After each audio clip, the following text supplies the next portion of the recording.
Hello and welcome to United Voice TV. I'm Emily Barker. This episode will focus on the battle spanning 2 decades to keep school cleaners' jobs from being privatised. And after 2 decades, the fight is far from over. United Voice have the strongest indication yet that the Newman Government is considering privatising school cleaning.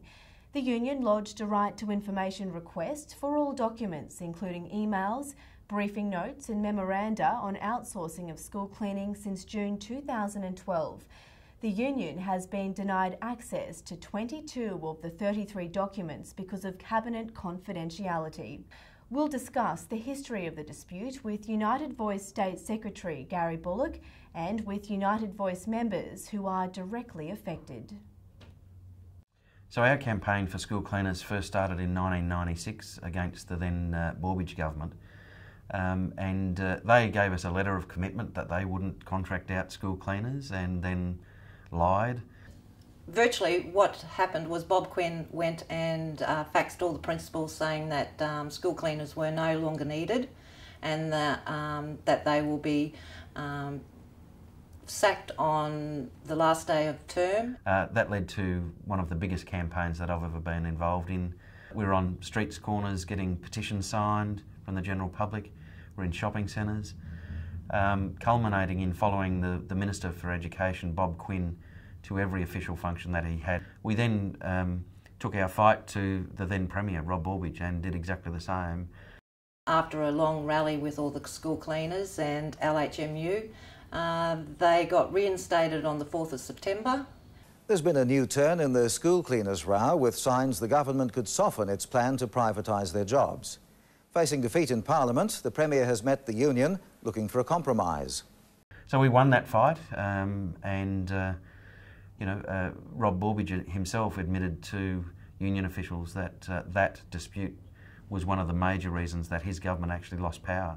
So after Borbidge, it led to our 2008 battle with the then Labor government under Anna Bligh. So unfortunately we read about it in the news, as our members did, that the government was planning to build 7 new schools under a PPP model.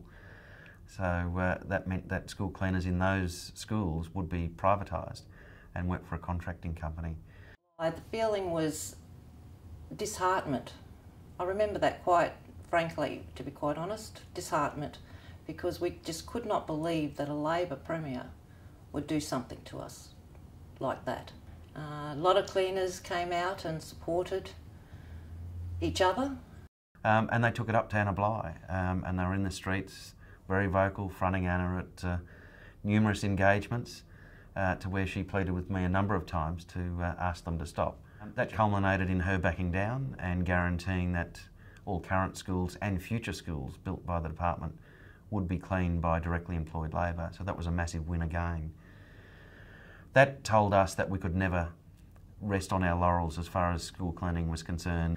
And, we were right, because we're now here under the Newman Government and, we know they've been looking at doing things with school cleaners. We've taken it up to them on a number of occasions. We've given them opportunities to come out and guarantee it. They didn't.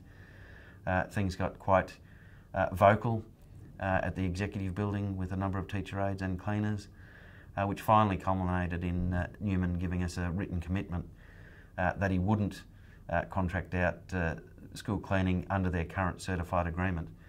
And it was only weeks after that his government passed legislation virtually nullifying any of the protections that workers have in their certified agreement. So, ripped the rug from underneath their feet.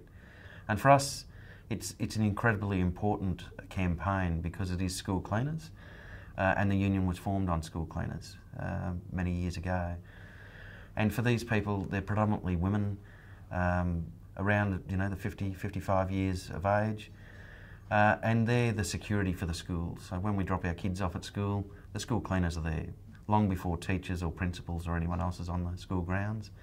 The contract cleaners, for a start, will be working of a night time. There probably will not be a cleaner on site during the day.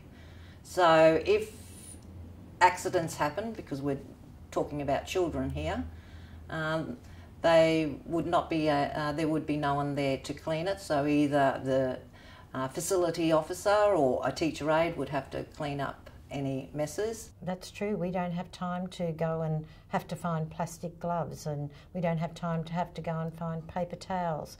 All those sort of things that are already available for us when we take a student that needs to be toileted or showered, all of those things are put there because cleaners have made sure they're there. They're often at school grounds early in the morning, and quite often for some students that are dropped off early, they're the first face they see. If anything happens to a student, they might be the only adult there that can assist. School cleaners are a very important part of our school community, and without them being in the school, I feel the health of our students would be compromised as well. The other thing that Newman has done is also pass legislation that reduces the amount of entitlement, so that the redundancy payment that cleaners would get. So where they could have got up to a year's salary, which for a cleaner isn't a lot of money, that's now capped at 16 weeks' pay.